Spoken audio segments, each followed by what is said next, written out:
नमस्कार दोस्तों, स्वागत है आपका हमारे YouTube channel daily GK dose में।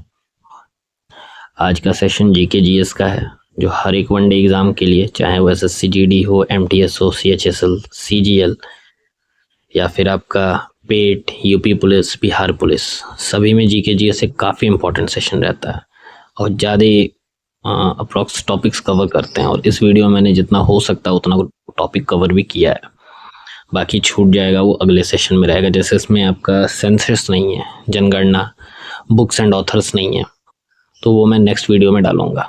तो शुरू करते हैं बिना पंचायत के। पहला क्वेश्चन, भारत में पहली मुद्रण यानी कि प्रिंटिंग प्रेस मशीन की स्थापना किसने की?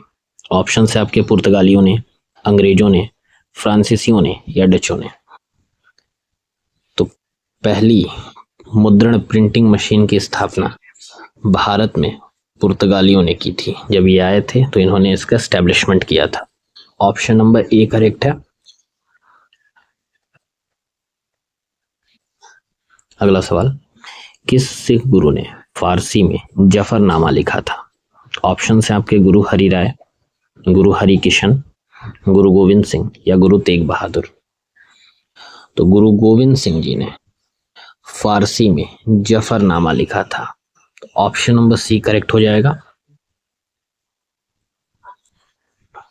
अगला सवाल, सर टॉमस मुनरो किस भू राजस्व बंदोबस्त से संबंधित थे? ऑप्शन है आपके स्थायी बंदोबस्त, महालवाड़ी बंदोबस्त, रैयतवाड़ी बंदोबस्त या इनमें से कोई नहीं। तो सर टॉमस मुनरो ये आपका रैयतवाड़ी बंदोबस्त से संबंधित थे। ये एक भू राजस्व प्रणाली थी, यानी कि रेवेन्यू टैक्स कलेक्शन का एक मेथड था, एक प्रोसेस था। तो टॉमस मुनरो रैयतवाड़ी से थे, याद रखिएगा। अच्छा, इसी में क्वेश्चन आता है कि भाई महालवाड़ी से कौन संबंधित है? तो यहाँ पे एक दो लोग थे, हॉल्ट मैकेंजी और साथ ही में बेंटिक, विलियम बेंटिक। ठीक है, बढ़ते हैं अगले सवाल पे। ब्रिटिश ईस्ट इंडिया कंपनी का व्यापारिक एकाधिकार अंतिम रूप से किस एक्ट के तहत समाप्त किया गया? यानी कि जो ब्रिटिश ईस्ट इंडिया कंपनी का व्यापारिक अधिकार नहीं, इसको एकाधिकार कहेंगे, एक्चुअली ये मोनोपोली थी। तो ये अंतिम रूप से किस एक्ट के तहत समाप्त किया गया? ऑप्शन है आपके 1813 का चार्टर एक्ट, 1833 का चार्टर एक्ट, 1858 का विक्टोरिया की घोषणा पत्र या इनमें से कोई नहीं। तो ब्रिटिश ईस्ट इंडिया कंपनी का व्यापारिक अधिकार यानी कि एकाधिकार अंतिम रूप से 1833 के चार्टर एक्ट के तहत खत्म किया गया, समाप्त किया गया था। तो ऑप्शन नंबर बी करेक्ट है इस क्वेश्चन का। अगला सवाल, 1873 में सत्यशोधक समाज की स्थापना किसने की? ऑप्शन है आपकी राजा राम मोहन राय, श्री नारायण गुरु, ज्योतिबा फुले या ईश्वर चंद विद्यासागर। तो सत्यशोधक समाज की स्थापना हुई कब थी? 1873 में। यहाँ से एक पॉइंट आपको पता चल गया। दूसरा, इसकी स्थापना किसने की थी? तो इसकी स्थापना की थी ज्योतिबा फुले जी ने, यानी कि ऑप्शन नंबर सी करेक्ट है इस क्वेश्चन का। अगला सवाल, मार्ले मिंटो सुधार बिल किस वर्ष पारित किया गया था? ऑप्शन है आपके 1905, 1909, 1911 या 1920। तो मार्ले मिंटो एक्ट ये आपका 1909 में पारित किया गया था। तो ऑप्शन नंबर बी करेक्ट है इस क्वेश्चन का। नेक्स्ट क्वेश्चन है, 1938 में किस व्यक्ति ने वयस्क मताधिकार के आधार पर संविधान सभा के गठन की मांग की? ऑप्शन है आपके महात्मा गांधी, वल्लभ भाई पटेल, सुभाष चंद्र बोस या जवाहरलाल नेहरू। तो 1938 में जवाहरलाल नेहरू जी ने वयस्क मताधिकार के आधार पर संविधान सभा के गठन की मांग की थी। तो ऑप्शन नंबर डी करेक्ट हो जाएगा इस क्वेश्चन का। नेक्स्ट क्वेश्चन है, भारतीय संविधान के अंतर्गत कल्याणकारी राज्य की अवधारणा निम्न में से किस अनुच्छेद में वर्णित है? यानी कि कौन सा अनुच्छेद एक कल्याणकारी राज्य की अवधारणा को स्पष्ट करता है? ऑप्शन है आपके अनुच्छेद 36, अनुच्छेद 38, अनुच्छेद 49 या अनुच्छेद 51। तो कल्याणकारी राज्य की अवधारणा जो है वो आपका आर्टिकल 38 में निहित है, यानी कि ऑप्शन नंबर बी करेक्ट है इस क्वेश्चन का। नेक्स्ट क्वेश्चन, भारत के पंचायती राज व्यवस्था का वास्तुकार किसे कहा जाता है? ऑप्शन है आपके B R Mehta, L M Singhvi, J B K Rao या आचार्य नरेंद्र देव। तो भारत के पंचायती राज व्यवस्था का वास्तुकार बी आर मेहता जी को कहा जाता है। बी आर मेहता यानी कि बलवंत राय मेहता। तो ऑप्शन नंबर ए करेक्ट है इस क्वेश्चन का। इन्होंने त्रिस्तरीय पंचायती राज्य प्रणाली की शुरुआत की थी। नेक्स्ट क्वेश्चन, राष्ट्रीय कृषि अनुसंधान प्रबंधन अकादमी कहाँ अवस्थित है? नेक्स्ट ऑप्शन है आपके बेंगलोर में, हैदराबाद में, कोलकाता में या नई दिल्ली में।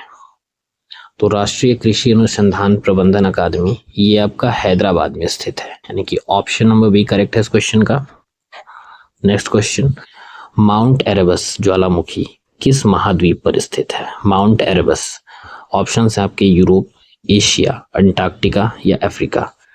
तो माउंट एरेबस ज्वालामुखी ये आपका ऑप्शन नंबर सी अंटार्कटिका में स्थित है। नेक्स्ट क्वेश्चन, अग्निवलय जिसको हम लोग रिंग ऑफ फायर कहते हैं ये किस महासागर में पाया जाता है? ऑप्शन है आपके प्रशांत महासागर, अटलांटिक महासागर, हिंद महासागर या आर्कटिक महासागर। तो रिंग ऑफ फायर जो है ये आपका प्रशांत महासागर यानी कि पैसिफिक ओशियन में पाया जाता है। ठीक है, इसको ध्यान रखिएगा, क्वेश्चन कई बार रिपीट हुआ है। ऑप्शन नंबर ए करेक्ट है इस क्वेश्चन का। नेक्स्ट क्वेश्चन है, सेमांग जनजाति कहाँ निवास करती है? ऑप्शंस मलेशिया, मध्य अफ्रीका, कालाहारी या टुंड्रा प्रदेश। तो सेमांग जनजाति ये मलेशिया में निवास करती है। तो ऑप्शन नंबर ए करेक्ट है इस क्वेश्चन का। अगला क्वेश्चन, विलियम जोन्स कप निम्नलिखित में से किस खेल से संबंधित है? ऑप्शन है आपके बिलियर्ड्स, बास्केटबॉल, मुक्केबाजी या क्रिकेट। तो विलियम जोन्स कप इसका संबंध है बास्केटबॉल से। ऑप्शन नंबर बी करेक्ट है। याद रखिएगा जितने भी एसएससी वाले हीरो लोग हैं, कप्स और ट्रॉफीज को ध्यान से देखना है। मैंने लगभग हर प्रैक्टिस सेट में कप्स या गेम से related questions, books and authors, जनगणना और आर्ट एंड कल्चर इससे क्वेश्चन डाला है। और ये पेटेंट क्वेश्चंस हैं जो एसएससी हर बार पूछती है, चाहे वो ए ग्रेड से लेकर डी ग्रेड तक की नौकरी हो। अगला सवाल, उत्तर प्रदेश मंत्रिमंडल ने स्वतंत्रता सेनानी अशफाक उल्ला खां के नाम पर डैश में एक प्राणी उद्यान के नाम से प्रस्ताव को मंजूरी दी है। कहाँ पे? ऑप्शन है आपके गोरखपुर, फैजाबाद, शाहजहांपुर या गाजियाबाद। तो उत्तर प्रदेश मंत्रिमंडल ने स्वतंत्रता सेनानी अशफाक उल्ला खां के नाम पर गोरखपुर में एक प्राणी उद्यान के नाम पर प्रस्ताव को मंजूरी दी है। तो ऑप्शन नंबर ए करेक्ट है इस क्वेश्चन का। बढ़ते हैं अगले सवाल पे। बंदीपुर राष्ट्रीय उद्यान भारत के निम्नलिखित में से किस राज्य में स्थित है? ऑप्शन है आपके कर्नाटक, तमिलनाडु, उड़ीसा या छत्तीसगढ़। तो बंदीपुर राष्ट्रीय उद्यान ये आपका कर्नाटक में पड़ता है। ऑप्शन नंबर ए करेक्ट है। नेक्स्ट क्वेश्चन, 86वें संविधान संशोधन अधिनियम 2002 में भारत के संविधान में निम्नलिखित में से कौन सा अनुच्छेद जोड़ा है? इतना पंचायत का मतलब बस इतना सा है कि 86वां संविधान संशोधन अधिनियम 2002 के तहत संविधान में कौन सा आर्टिकल जोड़ा गया है। ऑप्शन है आपके 39A, 21A, 20A या 56A। तो 86वें संविधान संशोधन अधिनियम 2002 के तहत भारतीय संविधान में आर्टिकल 21A को जोड़ा गया, यानी कि ऑप्शन नंबर बी करेक्ट है इस क्वेश्चन का। नेक्स्ट क्वेश्चन, क्वेश्चन फिर से रिपीट करते हैं। मनुष्य में गुणसूत्रों के कितने युग्म मौजूद होते हैं? ऑप्शन है आपके 36, 20, 23 या 33। तो मनुष्य में गुणसूत्रों के टोटल 23 युग्म मौजूद होते हैं, यानी कि ऑप्शन नंबर सी करेक्ट है इस क्वेश्चन का। अगले सवाल पे चलते हैं। किस प्रकार का सूक्ष्म जीव टाइफाइड का कारण बनता है? ऑप्शन है आपको, मतलब कुल मिला के टाइफाइड किससे होता है? विषाणु, जीवाणु, कवक या प्रोटोजोआ। तो टाइफाइड जो है ये आपका जीवाणुओं के कारण होता है। ऑप्शन नंबर बी करेक्ट है इस क्वेश्चन का। अगला सवाल, हाल ही में कौन सा देश कुष्ठ रोग को समाप्त करने वाला पहला देश बन गया है? ये ध्यान रखिएगा, यहाँ से करंट अफेयर स्टार्ट है। ऑप्शन है आपके जॉर्डन, भारत, केनिया या रूस। तो अभी हाल ही में जॉर्डन जो है ये कुष्ठ रोग को समाप्त करने वाला पहला देश बन गया है, इसलिए इंपॉर्टेंट रहेगा। फर्स्ट कोई भी चीज हो वो इंपॉर्टेंट होती है। नेक्स्ट क्वेश्चन, भारत का पहला राष्ट्रीय सहकारी विश्वविद्यालय किस राज्य में स्थित है? ये भी अब चूंकि पहले की बात कर रहा है, पहला राष्ट्रीय सहकारी विश्वविद्यालय, और ये किस राज्य में है? ऑप्शन है आपके मध्य प्रदेश, गुजरात, राजस्थान या उड़ीसा।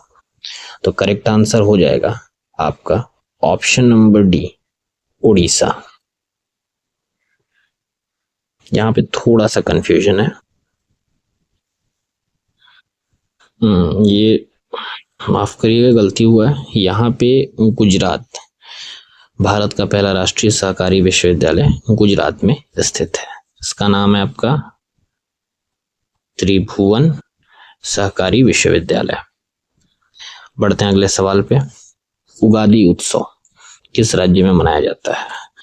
जितनी बार मैंने पेपर दिया है लगभग 3 से 4 बार मेरे को ये क्वेश्चन मिला है एसएससी, एमटीएस और जीडी दोनों में। उगादी उत्सव जो है, ऑप्शंस में आपको देखें तो मध्य प्रदेश, आंध्र प्रदेश, हिमाचल प्रदेश या केरला। उगादी उत्सव जो है ये आपका आंध्र प्रदेश में मनाया जाता है। नेक्स्ट क्वेश्चन, सत्तरिया नृत्य शैली की शुरुआत 15वीं शताब्दी में किसके द्वारा की गई थी? ऑप्शन है आपके गोविंदाचार्य, वल्लभाचार्य, महापुरुष शंकर देव या चैतन्य महाप्रभु। तो सत्तरिया नृत्य शैली की शुरुआत 15वीं शताब्दी में महाप्रभु शंकर देव द्वारा की गई थी। अब यहाँ एक और मेन इंपॉर्टेंट क्वेश्चन है कि सत्तरिया नृत्य किया कहाँ जाता है? तो सत्तरिया जो है वो असम का लोक नृत्य है। अगला सवाल, रामप्पा मंदिर किस राज्य में स्थित है? ऑप्शन है आपके तमिलनाडु, तेलंगाना, केरला या उड़ीसा। तो रामप्पा मंदिर जो है ये आपका तेलंगाना में पड़ता है, यानी कि ऑप्शन नंबर बी करेक्ट है इस क्वेश्चन का। रामप्पा मंदिर भगवान शिव जी को समर्पित है। अगला सवाल, राजहंस पर्व किस भारतीय राज्य में मनाया जाता है? ऑप्शन है आपके राजस्थान, असम, मणिपुर या आंध्र प्रदेश। तो राजहंस पर्व जो है ये पिछले साल के एमटीएस में आया था, जिसको मैंने ये सोचा था कि सही होगा लेकिन ये मेरा गलत हुआ था। तो आप लोग ध्यान रखिएगा, राजहंस पर्व जो है ये मनाया जाता है option number D, Andhra Pradesh में। आंध्र प्रदेश के नेल्लोर जिले में जो आपका नीलापट्टू अभ्यारण्य है, पक्षी अभ्यारण्य, यहाँ पे पर्यटन को बढ़ावा देने के लिए ये उत्सव मनाया जाता है। तो ये थे टॉप 25 क्वेश्चंस जीके जीएस के, जो हर एग्जाम के लिए इंपॉर्टेंट है, खास तौर पे एसएससी के हर एक फील्ड के लिए। उम्मीद करता हूँ सेशन आपको अच्छा लगे, और अगर अच्छा लगता है तो चैनल को सब्सक्राइब जरूर करिए, शेयर करिए, ताकि और लोगों तक भी फ्री ऑफ कॉस्ट एजुकेशन जा सके। बाकी तब तक के लिए धन्यवाद।